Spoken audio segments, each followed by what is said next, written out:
माझे नाव सुरेश रघुवीर रामदासी असे आहे।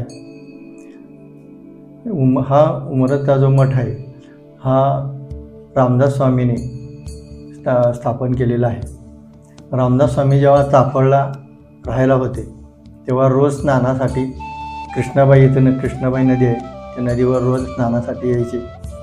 रामदास स्वामींना त्या काळामध्ये मठासाठी ही थोडी जागा जी मिळाली तर त्यामध्ये त्यांनी ह्या मठाची स्थापना केलेली आहे। त्याप्रमाणे 1649 मध्ये या मठाची स्थापना झालेली आहे। रामदास स्वामींनी ही मारुतीची मूर्ती स्थापन केल्यानंतर सलग 13 दिवस इथं कीर्तन केलं असा समर्थ प्रताप ग्रंथामध्ये त्याचा उल्लेख आहे। आणि ते काय काळ मठामध्ये राहायचे, तिथं भोजन घ्यायचे आणि इथून चाफळ 8 किलोमीटर 8 मैल आहे। तर ते रोज यायचे कृष्णाबाई नदीवर रामदास स्वामींचं प्रेम होतं आणि ते नेहमी त्यासाठी इथं स्नानासाठी येत होते। अशा पद्धतीने ह्या मठाची स्थापना झाली। रामदास त्यानंतर या मठाचे मठपती म्हणून केशव स्वामी असे आज्ञा दिली की तुम्ही या मठाची स्थापना त्या मठाची देखभाल करा। केशव स्वामींनी उमरज आणि चाफळ या दोन्ही ठिकाणाची सेवा केलेली आहे। केशव स्वामींची ही सेवा बघून त्या काळामध्ये शिवाजी महाराजांनी त्यांना जे काय दान दिलं ते सर्व दान त्यांनी अगोदर मला नको म्हणून सांगितलं। त्यानंतर ते सर्व घेतलं आणि चाफळचा जो मांड नदीचा घाट आहे तर त्यांनी गावातल्या लोकांना सर्व सांगितलं की मला माझ्याकडे पैसे आहेत, माझ्याकडे माणसं नाहीत, तर आपण श्रमदानानं जे काय खर्च होईल ते मी देतो, आपण मांड नदीला घाट घालू का। तर मंदिर हे नदीच्या काठावर आहे, दरवर्षी पूर येतो, मंदिराला ते धोकादायक आहे। मग संपूर्ण चाफळचा घाट हा त्यांनी त्या पैशातून आणि लोकांच्या सहभागातून तो घाट बांधला चाफळचा। त्यांनी त्यानंतर रामदास स्वामींनी देह ठेवल्यानंतर त्यांच्या अस्थी ह्या चाफळच्या तुळशी वृंदावनात ठेवलेल्या होत्या। केशव स्वामी यांनी निष्ठेनं त्यांची 33 वर्षे सेवा केली आणि त्यांचे केशव स्वामींचे गुरु कल्याण स्वामी यांना नेहमी विचारायचे की महाराज ह्या अस्थी आता किती दिवस ठेवायचे लागले। तर कल्याण स्वामी त्यांना सांगायचे थोडे दिवस थांबा आपण बघू। आणि एक दिवस त्यांना काय राहवलं नाही, ते म्हटले आपण असं करू की अस्थी घेऊ, गुरूंच्या दर्शनाला जाऊ, गुरूंचं दर्शन घेऊ आणि त्यांच्या परवानगीनं काशीला जाऊ असं त्यांना वाटलं। म्हणून त्यांनी तिथली सेवा झाल्यानंतर त्या अस्थींचा कलश उचलला आणि ते ज्या क्षणी कलश उचलला त्यावेळेला कल्याण स्वामी कीर्तन चाललेलं होतं। ज्या क्षणी कलश उचलला कल्याण स्वामींनी कीर्तन बंद केलं आणि मग हे डोंगावला गेले, तिथं कल्याणच्या तसं समाधी आहे ना ती, तर तिथं परंड्याला कीर्तन चालू होतं। त्यांच्या गुरूंच्या लक्षात आलं सर्व, तिथंच तिने देह ठेवला। मग केशव स्वामींना अतिशय वाईट वाटलं, तर मग त्यांचं भाग्य असं म्हणा दोन्ही गुरूंची अस्थी घेऊन ते काशीला गेले। आता वाईट वाटणं तर साहजिकच आहे।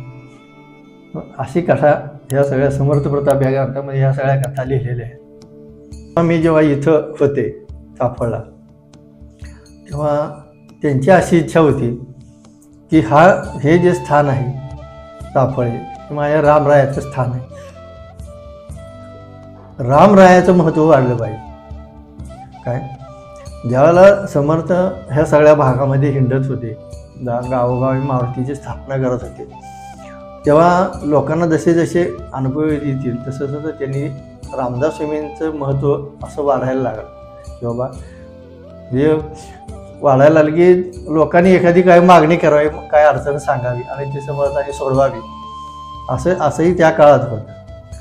मग त्यांच्या असं लक्षात आलं, माझं महत्त्व वाढून उपयोग नाही, महत्त्व हे रामरायाचं वाढलं पाहिजे.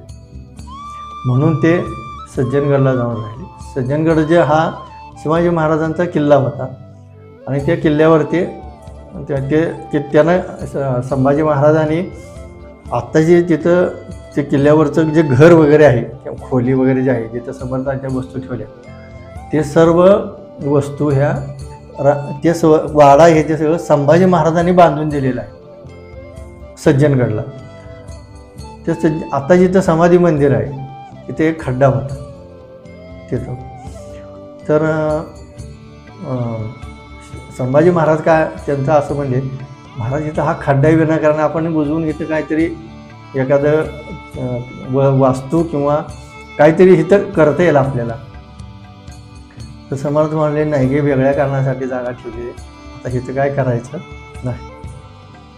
त्यानंतर असे बरेच दिवस गेल्यानंतर जेव्हा समर्थांनी ध्येय ठेवला तेव्हा ती जागा जी होती मोकळी खड्डा, आत्ता तिथे जे समाधी मंदिर आहे ते त्या जागेमध्ये आहे. आणि हे ज्यावेळेला समर्थांनी ध्येय ठेवला तेव्हा कल्याण स्वामी तिकडं परांडा डोंगरावर तिकडं होते. तर तोपर्यंत अगोदर कल्याण स्वामी सेवा ही त्याची सज्जनगडला चाललेली होती, तिथंच त्यांची सेवा चालू होती. एक दिवस समर्थांनी त्यांना आज्ञा केली की तुम्ही काही कामानिमित्त ह्याला जावा, परंड्याला किंवा धाराशिव तिकडं जावं. ती म्हणली, महाराज तुम्ही आता तब्येत बरी नाही, मग मी कसा जाणार. ते म्हणले मी सांगतोय तुम्ही जाऊन या. त्यानंतर ते तिकडे गेले. तर समर्थांनी ध्येय ठेवला. आज हे कल्याण स्वामींचे वंशज सज्जनगडला जात नाही, ते सज्जनगडाची परिक्रमा करतात आणि दर्शन घेऊन जातात. तेव्हा त्यांनी गुरूंचं हे पाळलेलं आहे वचन की मग जेव्हा कल्याण स्वामी धावत जेव्हा सज्जनगडला आले ध्येय ठेवल्यावर ते म्हणले की असं काय केलं महाराज, म्हणजे मला दर्शन दे. मग आता त्या समाधीवर असे एक तिरकी रेग आहे. आम्ही त्यातनं परत झाली, दर्शन दिलं, आता तरी समाधान आहे ते गेलं. मग हा मठ आता जवळजवळ 450 वर्ष होत आले ह्या आमच्या मठात. आता आमची 10वी पिढी आहे जे हे आमची सेवा चालू. अजूनही पुढच्या पिढीला आम्ही हे सगळं ज्ञान आणि सेवा ही सगळी दिलेली आहे, म्हणजे पुढच्या पिढीची सोय करून ठेवलेली आहे. तिथं पुढं काय असं ते मारुती जाणे. सज्जनगडची जी उपासना होती ती उपासना या मठामध्ये आमच्या चालू आहे. आता सज्जनगडचा तो आता सकाळी पूजा, सोहळ्यानं रोज पूजा आणि सोहळ्यानं नैवेद्य हे इथं रोज होतं, सकाळचं होतं. नैवेद्य आरती, पूजा नैवेद्य आरती हे रोज सकाळी होते इथं. सज्जनगडची उपासना ही संध्याकाळचे करुणाष्टकं, मनाचे श्लोक, 13 मनाचे श्लोक, दासबोध ही सज्जनगडची उपासना आहे ती रोज आमच्या मठामध्ये चालू असते. मी स्वतः आमचे सद्गुरू दादा महाराज सांगवडेकर यांचा अनुग्रहित आहे, आमच्या घरातले वेगळे अनुग्रहित आहेत. मग ह्या त्यांची नाथ परंपरा आहे, तर त्यांनी आम्हाला रोज ज्ञानेश्वरी वाचण्याची आज्ञा दिली की रोज किमान 100 ज्ञानेश्वरीची वेळ वाचायची. तर आणि काय जप वगैरे असं दिलेलं आहे. आमची सज्जनगडची उपासना आणि आमच्या सद्गुरूंची उपासना अशी आमची चालू असते रोज.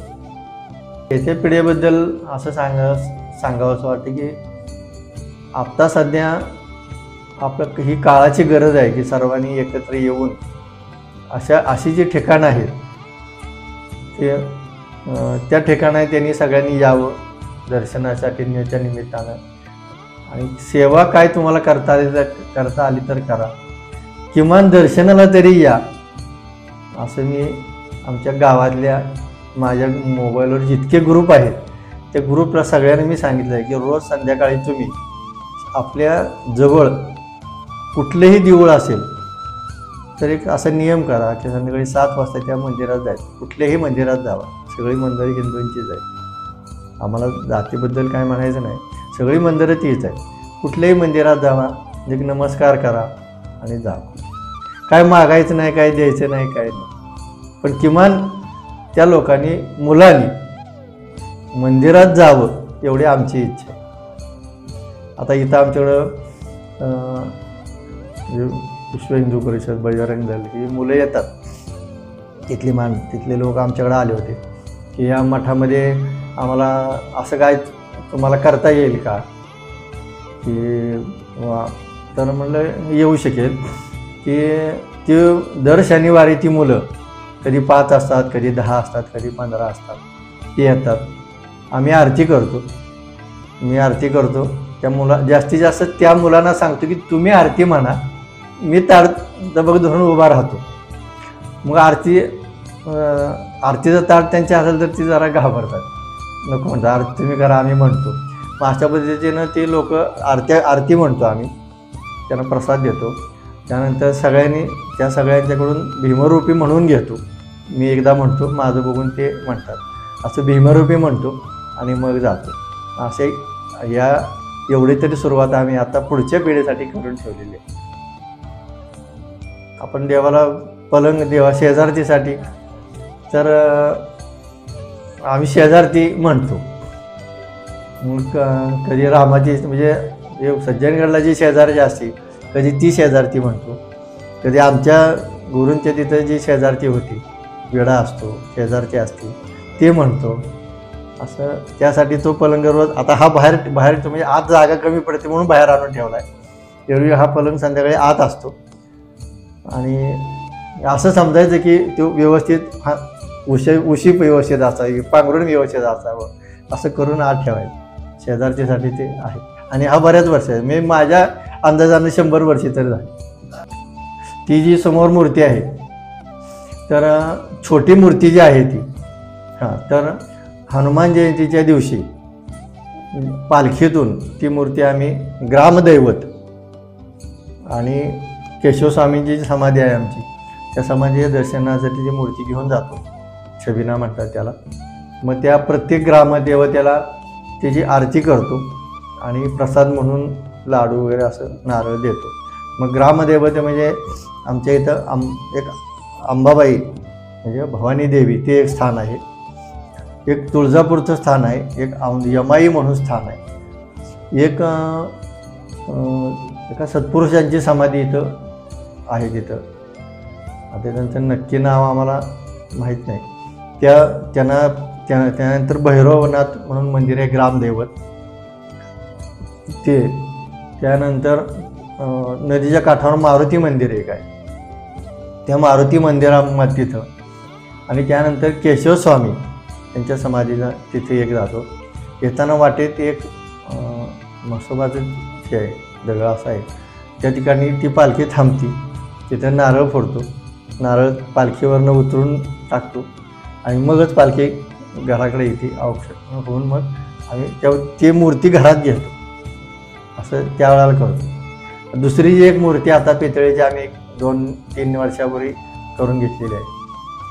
तर लोकांना एक असं असतं की इच्छा असते लोकांना हात लावून देवाचं दर्शन घ्यायचं, असं एक असते इच्छा लोकांनी. कारण आता आमची सोहळ्याची पूजा असल्यामुळे आत हेतून आम्ही कोणाला आत हे करत. मग उत्सवा दिवशी ती मूर्ती आम्ही बाहेर ठेवतो, लोक मनसोक्त हात लावून दर्शन घेतात. लोकांना हात लावायला फार आवडतं देवाला, असं एक आमचं रिडिंग झालं.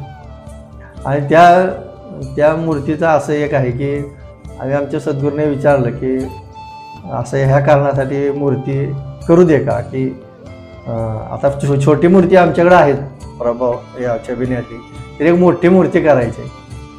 मग ते म्हणले करा. मग त्यांच्या आज्ञेनं आम्ही तेवढी अशी ही मूर्ती जवळजवळ 12-13 किलोची मूर्ती आहे. 12 किलोची तर सहज आहे सगळी म्हणून प्रभाव आहे ते. तेवढी मूर्ती केली आणि या मूर्तीची स्थापना जेव्हा अचल प्रतिष्ठापना असा एक भाग आहे ह्याला, मग तशी त्याची अचल प्रतिष्ठापना केलेली आहे. का तर ती तिथनं उचलून इथं आणून ठेवावी लागते. मग त्या मूर्तीची जेव्हा अशी प्रतिष्ठापना केली तर तो दिवस म्हणजे केशवस्वामींची समाधी दिन हा भाद्रपद अमावस्या. भाद्रपद अमावस्येला त्यांचा समाधी दिन जातो. त्या दिवशी आम्ही समाराधना असा एक हे असतो समारंभ, तर ती समाराधना करा असं आम्हाला आमच्या सद्गुरूंनी सांगितल्यावर आम्ही म्हटलं की भाद्रपद अमावस्येच्या दिवशी घटस्थापना असते, एवढे लोक ब्राह्मण मिळणं थोडंसं अवघड होईल. ते म्हटले काय मिळतील ते त्याप्रमाणे तुम्ही करा. तर त्याप्रमाणे आम्ही सगळ्या त्यांना ब्रह्मवंतांना सांगितलं की बाबा सगळ्यांनी या, बरेच जणांना सांगितलं. तर त्या दिवशी जवळ 27 ब्राह्मण मिळाले आणि त्यातले एक वैशिष्ट्य असं आम्हाला सांगितलं की त्या काळात जेव्हा समाराधना झाली तेव्हा ही सगळी लोक म्हणजे सगळ्यात शेवट जे येतील ते आहेत असं समजायचं. मग जवळजवळ असे इथं, आणि तेव्हाला लॉकडाऊन चालू होतं, मंदिरं सर्व बंद होती. आम्ही सगळं लॉक बंद करून टाकलं. फक्त ब्राह्मण 27 आणि आम्ही एवढीच माणसं येत. असा एक समारंभ चांगला झाला. हे करण्यामागं आम्हाला एक अतिशय आनंद आहे की ही सेवा आम्हाला करायला मिळते, हा एवढा आमचा आनंद आहे. आणि ती सेवा आम्ही पुढच्या पिढीला करायला सांगतोय, त्याप्रमाणे ते करतात. बऱ्याचशा सेवेचा भाग माझा मुलगाच करतो, सन्मित रामदासी नाव आहे त्याचं, तोच करतो सर्व. आणि इथली सेवा आहे ते मी करतो. असा असता एवढा ह्याचा इतिहास आहे सगळा.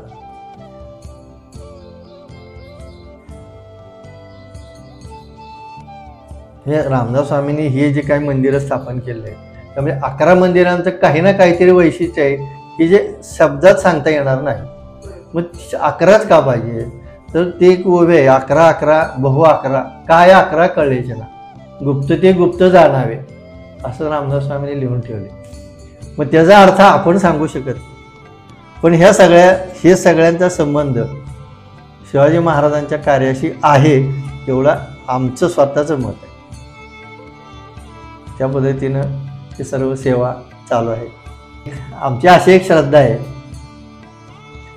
की देवाला जी इच्छा असते, ज्याचं दर्शन व्हावं तेवढीच माणसं येते, अशी का आमची श्रद्धा आहे.